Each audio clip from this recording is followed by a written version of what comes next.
Hello guys, thank you very much. आपका positive जो reply आया लास्ट लेक्चर के लिए कि लास्ट लेक्चर आपने बहुत ही अच्छा लिया, उसमें जो एक्स्ट्रा आप फैक्ट बता रहे हो क्वेश्चन के साथ काफ़ी हेल्पफुल है, वो हेल्पफुल है नो डाउट। लेकिन वो हेल्पफुल तब है जब आप उसका रिवीजन करोगे। जो भी मैं करवा रहा हूँ आप कॉपी में लिखो, उसको रिवीजन करो। जैसे आज मैं क्लास ले रहा हूँ तो इससे पहले आपको रिविजन करके आना है, वरना इस क्लास को आप स्किप करो, आप पहले रिवाइज करो फिर यहाँ पे आना। तो चलिए लेक्चर को शुरू करते हैं और आज देखते हैं कि जीके में आप लोग क्या सीखने वाले हो। फर्स्ट क्वेश्चन देखो, Baghmara pitcher plant sanctuary is located in which of the following states. Baghmara किटभोजी घटपर्णी पिक्चर प्लांट अभयारण्य निम्न में से किस राज्य में स्थित है। तो क्या आपको पता है सेंचुरी, नेशनल पार्क, ये अभयारण्य किसको बोलते हैं? एनिमल को, वहाँ के पौधों को, जानवर को बचाने के लिए कुछ एरिया को कंजर्व किया जाता है। ठीक है, तो सेंचुरी और नेशनल पार्क में आप लोग कंफ्यूज होते हो कि नेशनल पार्क या सेंचुरी। ठीक है, क्या होता है ये? देखो, एक एरिया होता है जो प्रोटेक्टेड होता है, तो सेंचुरी में ये एरिया जो है ना, ये डिफाइंड नहीं होता है, लेकिन नेशनल पार्क में एरिया डिफाइंड होता है। और सेंचुरी जो होता है वो छोटा होता है नेशनल पार्क से। ठीक है, नेशनल पार्क में आदमी अलाउड नहीं होता है, लेकिन वही सेंचुरी में घूमने फिरने के लिए, टूरिज्म के लिए यूज़ भी किया जाता है इसको। ठीक है, तो यहाँ पे पर्सन अलाउड है। तो सेंचुरी, नेशनल पार्क आप समझ गए। तो ये क्वेश्चन आता है कि बाघमारा पिक्चर प्लांट सेंचुरी कहाँ पे है, तो इसका राइट आंसर हो जाएगा मेघालय। मेघालय आपका राइट आंसर है। आपको लास्ट क्लास में बोला था कि जैसे ही आप स्टेट पढ़ रहे हो तो स्टेट का आंसर तो चलो आपको पता चल गया, इसके साथ साथ आप सीएम और उनका गवर्नर फटाक से क्लियर कर लो। तो मेघालय के सीएम कौन है? कोनार्ड संगमा। ठीक है, और गवर्नर कौन है यहाँ के? फागू चौहान। अच्छा, जिस बच्चे को पता होगा, ये फागू चौहान इससे पहले बिहार के गवर्नर थे। तो बिहार के अब कौन है? राजेंद्र आर्लेकर। राजेंद्र आर्लेकर। ठीक है, अब मेघालय में और भी नेशनल पार्क हैं, उसका आप ध्यान रखो। एक कौन सा है? नौक्रेक है। नौक्रेक नेशनल पार्क बहुत ही इंपॉर्टेंट है। अब ये देखो, कर्नाटका, कर्नाटका का नेशनल पार्क कौन कौन सा इंपॉर्टेंट? एक तो बांदीपुर है, बहुत इंपॉर्टेंट है। मधुमलाई, कुद्रेमुख, ये कुछ कर्नाटका के नेशनल पार्क हैं जो आपको याद ही करना है, ये इंपॉर्टेंट है, मोस्ट इंपॉर्टेंट है। असम, असम का आपको पता होना चाहिए कौन सा? मानस नेशनल पार्क। ओरंग, बहुत इंपॉर्टेंट है। ओरंग का काजीरंगा, काजीरंगा किसको नहीं पता होगा? काजीरंगा में क्या रहता है भाई, क्या फेमस है? वन हॉर्न राइनो, राइनोसेरस, एक सींग वाला राइनोसोरस वहाँ पे रहता है, एक सींग वाला गैंडा जिसको बोलते हैं काजीरंगा में। तो मानस हो गया, ओरंग हो गया, काजीरंगा हो गया, और एक डिहिंग पटकाई, बहुत इंपॉर्टेंट है। ठीक, गोवा के केस में आपको दो याद रखना है, एक तो मोलेम नेशनल पार्क और एक आपको याद रखना है भगवान महावीर, भगवान महावीर नेशनल पार्क। तो बहुत इंपॉर्टेंट है ये जो भी कुछ मैं लिख रहा हूँ। ठीक है, आपको कॉपी पे लिखते हुए चलना है। क्वेश्चन नंबर 2 देखो, Gurdwara Patalpuri Sahib is located on the bank of river. Gurdwara Patalpuri Sahib कहाँ पे है? ये पंजाब में है, पंजाब में है। और ये किस नदी पे है? तो ये सतलुज नदी पे है। ये आपका आंसर हो जाएगा। अब आपको यहाँ पे ये पता होना चाहिए गुरुद्वारे से रिलेटेड कि गुरुद्वारा क्या होता है।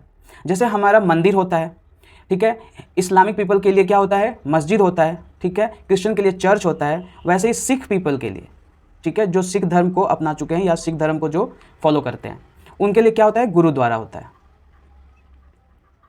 अब ये गुरुद्वारा, आपको एक ये तो पता चल गया गुरुद्वारा पतालपुरी कहाँ है। एक आपको बहुत ही इंपॉर्टेंट है, ये हर कोई जानता होगा, हरमंदिर साहिब। इसी को हम लोग बोलते हैं गोल्डन टेम्पल। ये कहाँ पे है? अमृतसर में। ठीक है, और गुरुद्वारा में एक क्वेश्चन आता है कि सबसे हाईएस्ट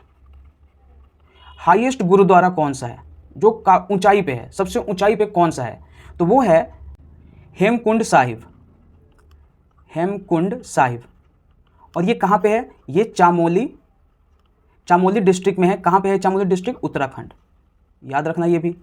अब ये देखो कि जो ये हरमंदिर साहिब है गोल्डन टेम्पल, इसका हिस्ट्री है कुछ, याद रखना कि इसकी जो शुरुआत की थी वो जो इनके चौथे गुरु जो थे, चौथे गुरु रामदास जी ने इसकी शुरुआत की थी।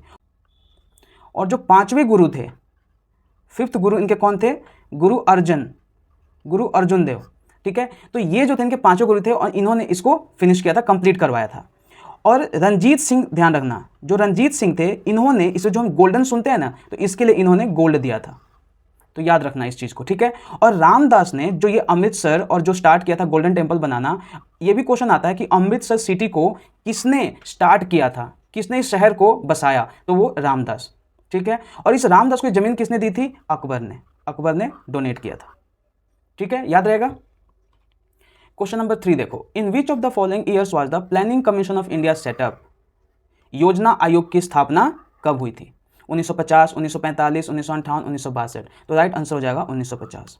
इसके पहले जो हेड थे वो कौन थे, जवाहरलाल नेहरू, पहले इसके हेड थे। अब इसमें से आपको फर्स्ट 3 तो आपके दिमाग में होना ही चाहिए। पहला जो 5 ईयर प्लान था वो 1951 से 1956 तक, दूसरा 1956 से 1961 तक, और तीसरा 1961 से 1966 तक। ये जो पहले वाला है इसका जो मॉडल था उस मॉडल को बोलते हैं हरोड डोमर मॉडल। ठीक है, क्वेश्चन आता है ये। ठीक है, ये मॉडल का जो नाम है ये आता है 1956 से 1961 तक पीसी महालनोबिस, और जो 1961 से 1966 जो था वो गडगिल योजना इसको बोलते थे। अब यहाँ पे देखो कि इसमें हमारा जो था मेन फोकस क्या था, एग्रीकल्चर का था, ध्यान रखना। इसी समय हमारी आईआईटी और एक और आप भाखड़ा नंगल याद रखो, भाखड़ा नंगल जो डैम है वो कब हुआ था, ये फर्स्ट जो 5 ईयर प्लान था उसी के अंडर, और आईआईटी भी। सेकंड जो था ये पूरा इंडस्ट्री पे फोकस था, और जो तीसरा था ये सेम एग्रीकल्चर और सम कुछ इकोनॉमिक, मतलब मिक्स था, ये एग्रीकल्चर इंडस्ट्री से रिलेटेड था। तो ये बिल्कुल ध्यान रखना आप। ठीक है, प्लानिंग कमीशन आपने देख लिया। प्लानिंग कमीशन को रिप्लेस किसने किया था, नीति आयोग ने। तो नीति आयोग कब स्टार्ट हुआ था, 1 जनवरी 2015, ध्यान रखना ये, और 1 जनवरी 2015 को शुरू हुआ था। तो इसका आप ध्यान रखना कि कभी भी अगर कोई चेयरपर्सन होगा तो वो पीएम होते हैं, जो कि अभी श्री नरेंद्र मोदी हैं। अगर वाइस चेयरपर्सन पूछे, वाइस चेयरपर्सन, तो VVR सुब्रमण्यम। ठीक है, और अगर कोई सीईओ पूछे तो वो है सुमन बेरी।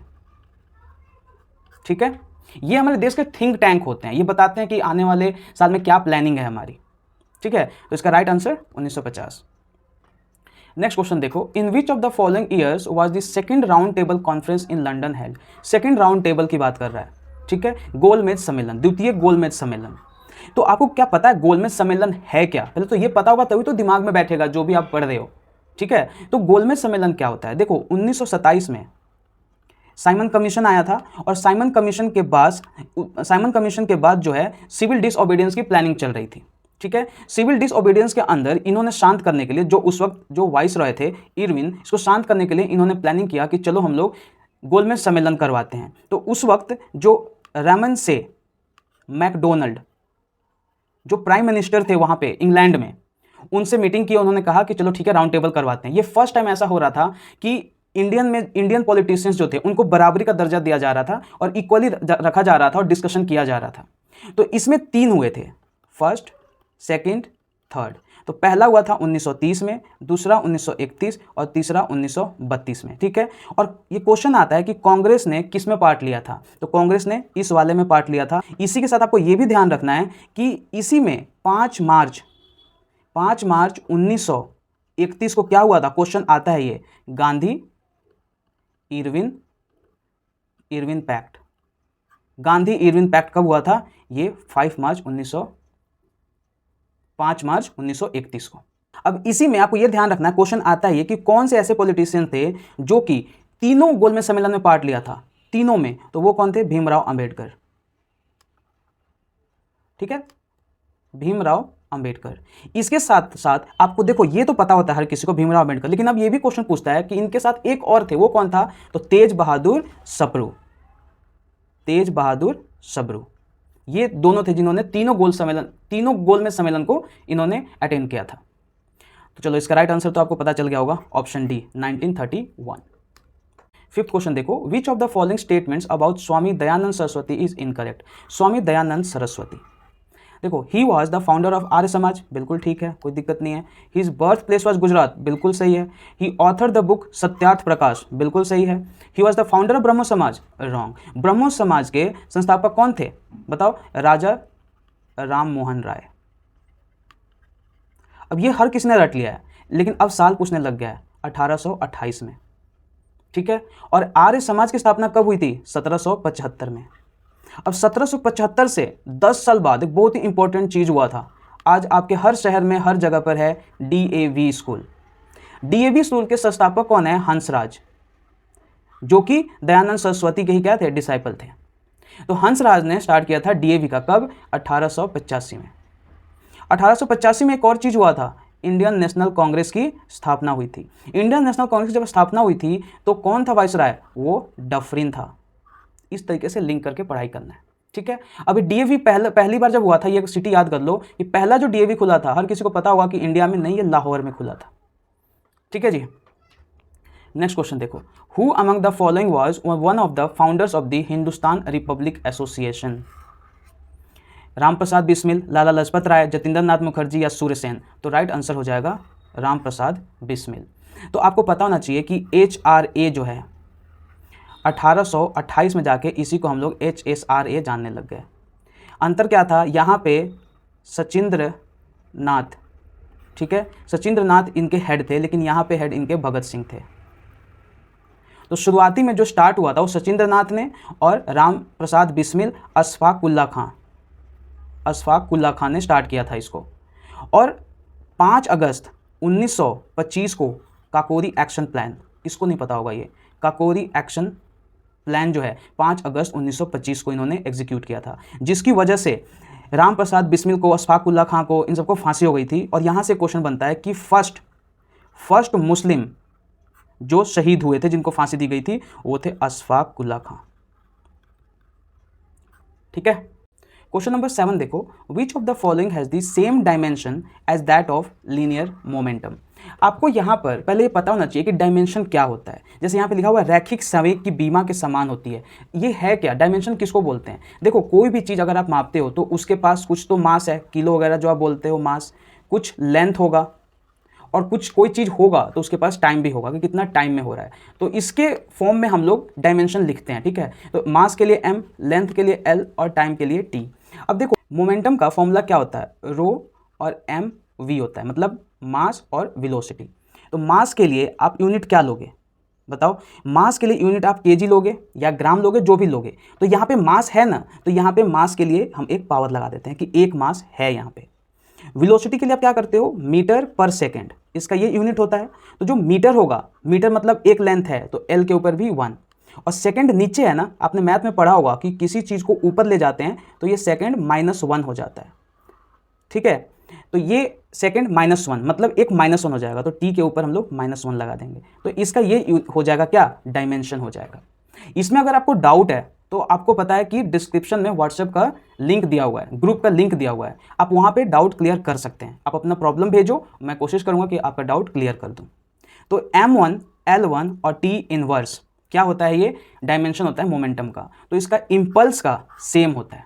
अब आपको मैं एक टास्क देता हूँ, आपको स्ट्रेस का फॉर्मूला बता देता हूँ, ठीक है। Stress is equal to force per unit area, और फोर्स का आप जानते हो मास इंटू एक्सेलरेशन होता है, और एरिया का आप जानते हो कि किसी में हम लोग अगर साइड का स्क्वायर करते हैं, ठीक है, कोई भी एरिया साइड का स्क्वायर डिनोट करता है, मतलब डिस्टेंस का स्क्वायर, किसी भी यूनिट का स्क्वायर। आपने देखा होगा कहीं भी बात करते होंगे तो 40 स्क्वायर फीट ये एरिया है बोलते हैं ना, तो ये ऐसा क्यों बोलते हैं आपको पता होना चाहिए। तो फोर्स पर यूनिट एरिया होता है। आपको इसका मुझे कमेंट में या फिर व्हाट्सएप जो ग्रुप है वहाँ पे आपको बताना है कि उसका डायमेंशन क्या होगा। इससे मुझे आइडिया लग जाएगा कि आपको क्लियर है कि नहीं है, वरना किसी दिन एक क्लास ही ले लूँगा डायमेंशन समझाने पर, ठीक है। 8th क्वेश्चन देखो, which of the following is not a town city on the west coast of India? West coast of India की बात कर रहा है, मतलब ये अगर हमारा इंडिया है, ठीक है, तो ये हो गया हमारा वेस्ट। इधर ये पूछ रहा है कि कौन सा नहीं है, तो मैंगलोर कहाँ है? ये तो है, कहाँ है? कर्नाटका में है। सूरत पता होगा आपको, गुजरात। और गोपालपुर कहाँ है? गोपालपुर आपका है उड़ीसा में। और करवार कहाँ है? ये भी कर्नाटका में ही है। तो कौन सा है वेस्ट साइड है? ये तीनों वेस्ट साइड है, और ये तुम्हारा ईस्ट साइड है, तो ये राइट आंसर हो जाएगा। चलो इतना पता चल गया। अब इतना ध्यान रखना कि जो हमारा ये जो मेन लैंड वाला जो कोस्टल लाइन है, इसका डिस्टेंस कितना है, कितना टोटल लेंथ है? तो 6100 किलोमीटर, आपको ये याद रखना है। लेकिन इसी के साथ अगर मैं ये लक्षद्वीप और अंडमान निकोबार को अगर मिला दूं तो टोटल डिस्टेंस जो होगा ना वो हो जाएगा 7516.6 किलोमीटर। ठीक है। तो क्वेश्चन पूछ दे टोटल तो 7516.6 और अगर पूछ दे कि सिर्फ मेन लैंड वाला तो वो 6100। इसी में आपको ये भी याद रखना है कि गुजरात का सबसे लंबा है जो कि 1214 है और सेकंड पे पूछ दे तो आंध्र प्रदेश जो कि 975 है। ठीक है। क्वेश्चन नंबर 9 देखो, unique transaction reference number is a character code used to uniquely identify a transaction in the RTGS system. RTGS system क्या होता है? जब आप मनी ट्रांसफर करते हो तो इसके अलग अलग नाम हैं, ठीक है, सिक्योरिटी पर्पस के लिए, आरटीजीएस, आईएमपीएस, एनईएफटी। ठीक है। तो आरटीजीएस में कितने कैरेक्टर होते हैं ये पूछ रहा है, तो 22 होते हैं। ठीक है, ये क्वेश्चन आता है। इसी तरीके से आप एक्स्ट्रा याद कर लो, पैन कार्ड में कितना होता है 10 और आधार कार्ड में कितना होता है ये तो आपको पता होगा 12 होता है। तो राइट आंसर इसका क्या हो जाएगा? Answer B. क्वेश्चन नंबर 10 देखो, who among the following replaced Morarji Desai as the prime minister of India in 1979। 1979 में मोरारजी देसाई को किसने रिप्लेस किया था? तो राइट आंसर हो जाएगा चरण सिंह। चरण सिंह किस पार्टी से थे? तो ये जनता पार्टी से बिलोंग करते थे। ये आपको ध्यान रखना है। ठीक है, ये आपको पता चल गया। अब यहाँ से ना आप प्राइम मिनिस्टर एटलीस्ट पहले 4 तो याद कर लो। देखो जैसे ही हम लोग आज़ाद हुए तो 1947 से लेके 1962 तक कौन रहा? पंडित जवाहरलाल नेहरू। ठीक है। 1962 से 1964 गुलजारीलाल नंदा, गुलजारीलाल नंदा। और 1964 से 1966 लाल बहादुर शास्त्री, लाल बहादुर शास्त्री। तो 1966 में फिर हमारे बन गए कौन? गुलजारीलाल नंदा। तो यहाँ से आप 4 में पता है क्यों कह रहा हूँ कि देखो सब में लाल लाल लगा हुआ है, जवाहरलाल नेहरू लाल, गुलजारी लाल, लाल बहादुर शास्त्री में लाल, फिर गुलजारी लाल। तो 4 आप ऐसे याद रखो। अब इसमें एक और याद रखो कि लाल बहादुर शास्त्री जो हैं इनका जो देहांत हुआ था कहाँ पे हुआ था? उज्बेकिस्तान में। उज्बेकिस्तान सेंट्रल एशियन कंट्री में आता है जहाँ पे ताशकंद में क्या हुआ था? इनका देहांत हो गया था 1966 में। विजय घाट कहाँ पे है? दिल्ली में है, जो कि लाल बहादुर शास्त्री की याद में बनाया गया है। ओके, तो ये थी आज की हमारी क्लास। आई होप आपको अच्छी लगी होगी। आपको लेक्चर कैसा लगता है आप मुझे कमेंट में बताया करो। कुछ सजेशन वगैरह होता है, ऑब्वियसली नया चैनल है, बहुत कुछ सीखना है अभी, तो आप लोग मुझे सजेस्ट कर सकते हो कि सर ऐसा कीजिए या फिर ऐसा कुछ बताइए और मैं ट्राई करूँगा यार। ठीक है, तो चलो आज के लिए इतना ही। Thank you.